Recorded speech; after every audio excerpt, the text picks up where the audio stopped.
Merci de l'avoir suivi. Excellente soirée à toutes et à tous. Et juste après ce journal, rendez-vous avec Ahmed Lahri pour un entretien exclusif avec la directrice générale du Fonds monétaire international, Christine Lagarde.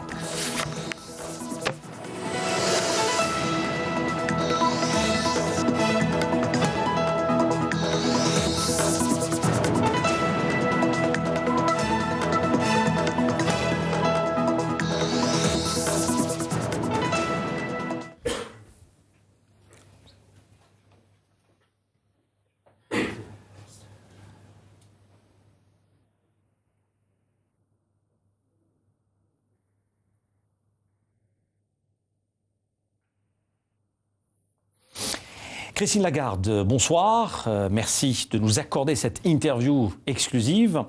Alors, vous effectuez en Algérie une visite de 3 jours.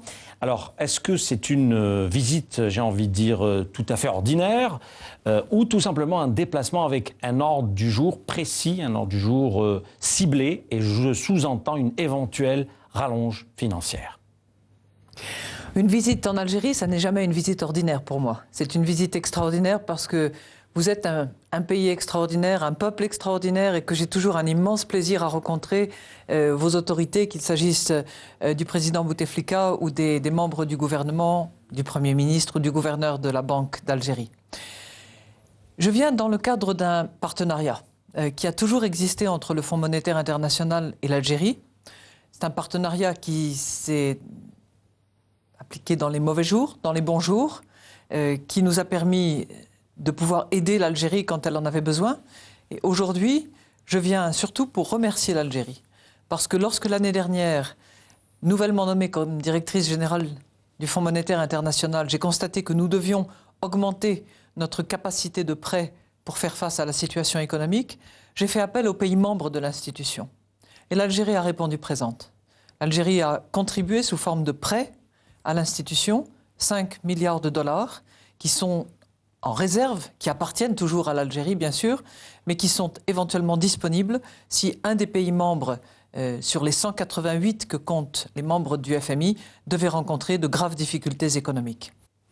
Alors, votre institution, comme vous venez de le dire, a sollicité l'Algérie pour un appui financier de 5 milliards de dollars. L'Algérie fait partie maintenant du club des créanciers de l'institution de Bretton Woods.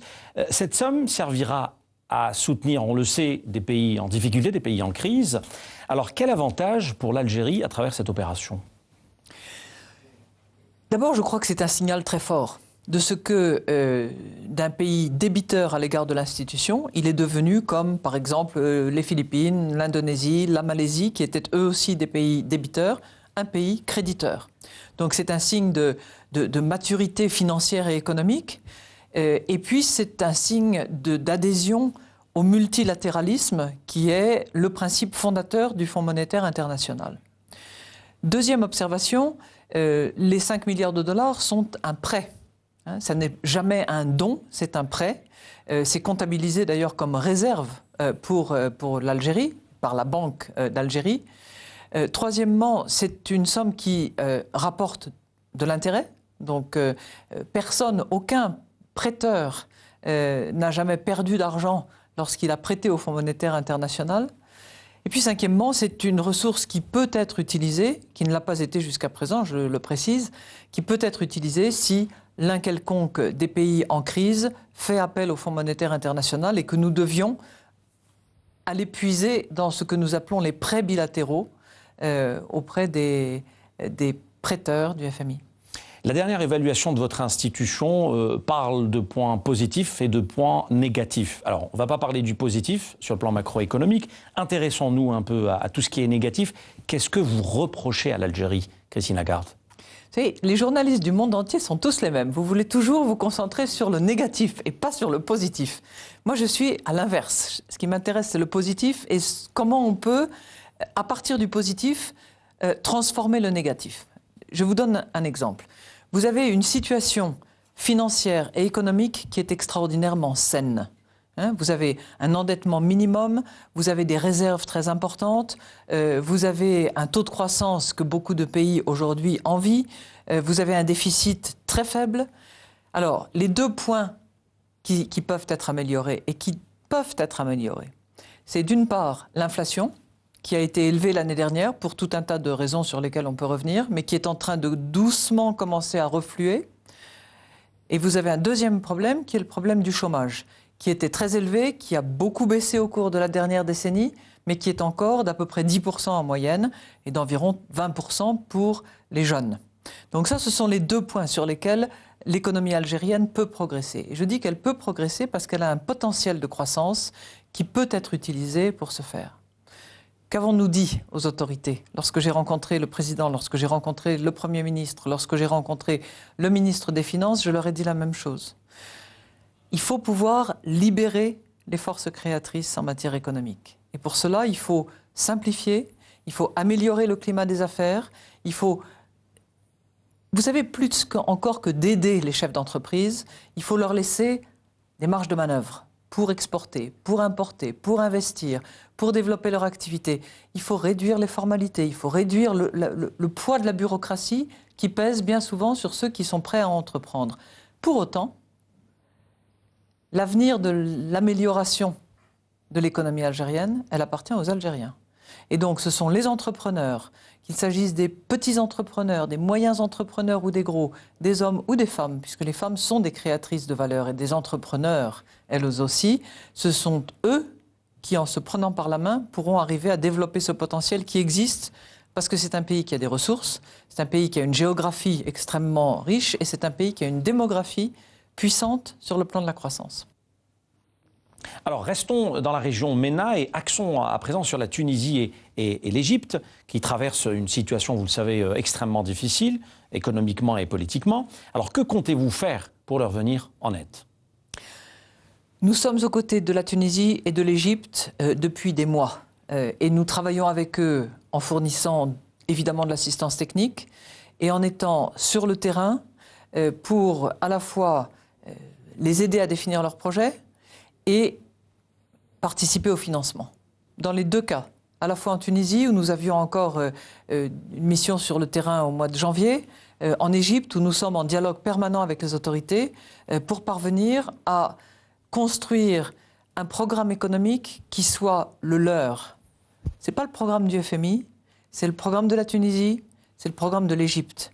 Il faut que ce soit des programmes qui tiennent la route pour que ces deux économies puissent là aussi répondre à la demande des populations en termes de croissance durable et en termes de croissance inclusive, c'est-à-dire qui concerne tout le monde et qui crée de l'emploi pour la jeunesse de ces deux pays. On sera toujours aux côtés de la Tunisie et de l'Égypte. Il faut maintenant que les autorités gouvernementales soient les interlocuteurs des populations et assument ces programmes nécessaires au redressement de l'économie.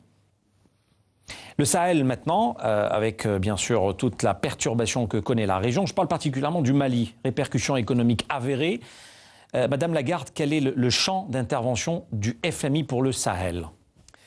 Sur le Mali en particulier, le Fonds monétaire international a été un des premiers sur place et j'allais dire avec des espèces sonnantes et trébuchantes. C'est-à-dire que nous avons très rapidement et dans l'urgence approuvé un déboursement d'une des tranches du programme économique et financier que nous avons avec le Mali pour donner de l'oxygène au pays sur le plan économique.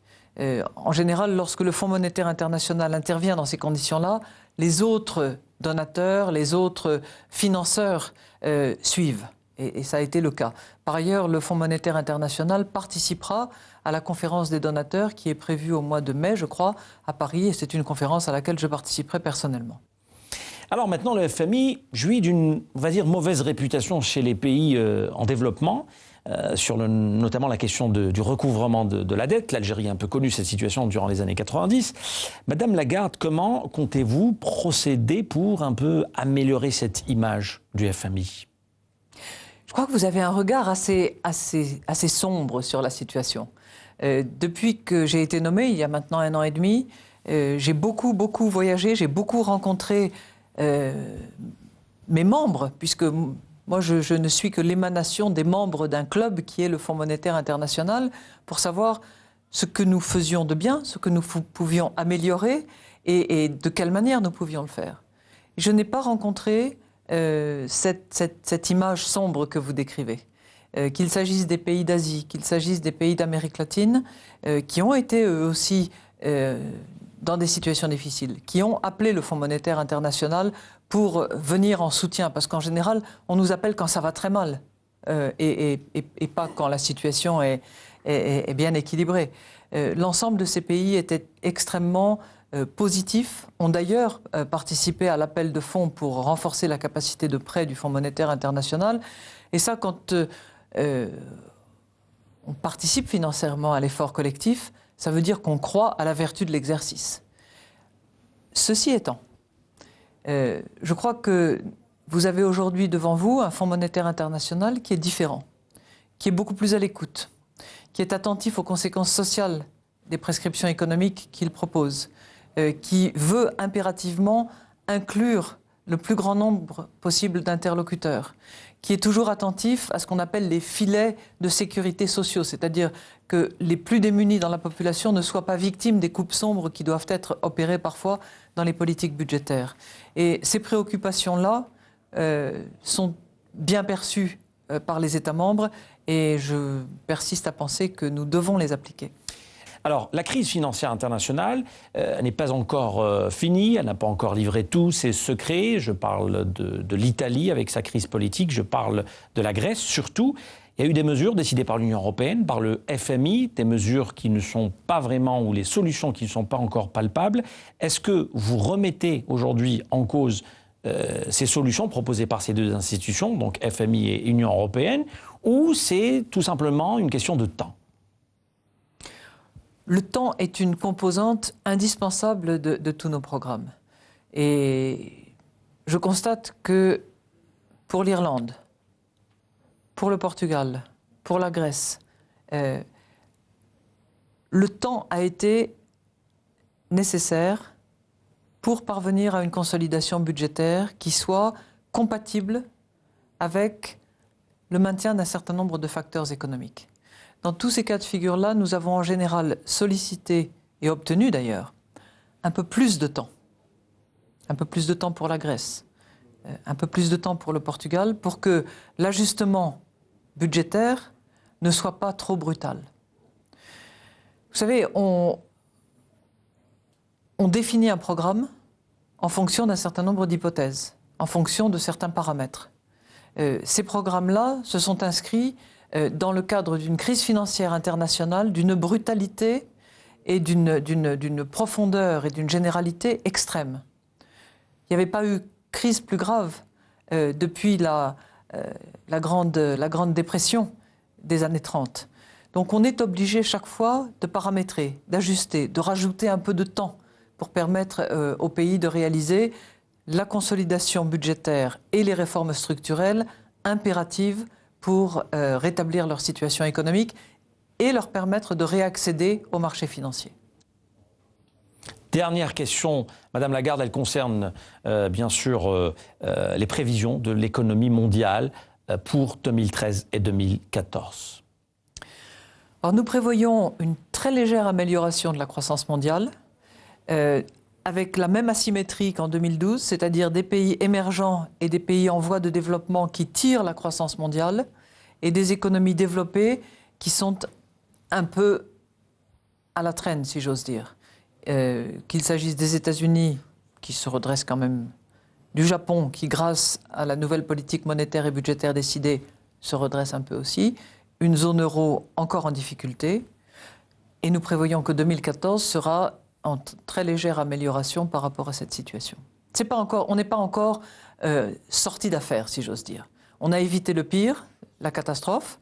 Il faut maintenant consolider l'effort, poursuivre sur cette voie et surtout ne pas entrer dans un chemin de complaisance où on considère que voilà, la situation est rétablie, on peut poursuivre comme avant. Non, l'effort doit continuer à être poursuivi par l'ensemble des économies à des degrés divers, à des rythmes appropriés en fonction de leur marge de manœuvre. Et en ce qui concerne des pays qui ont des marges de manœuvre importantes, qu'elles s'assurent de bien les préserver et les amplifier si nécessaire. C'est le cas de l'Algérie qui, elle, a des marges de manœuvre. Merci beaucoup, Christine Lagarde, d'avoir répondu à nos questions.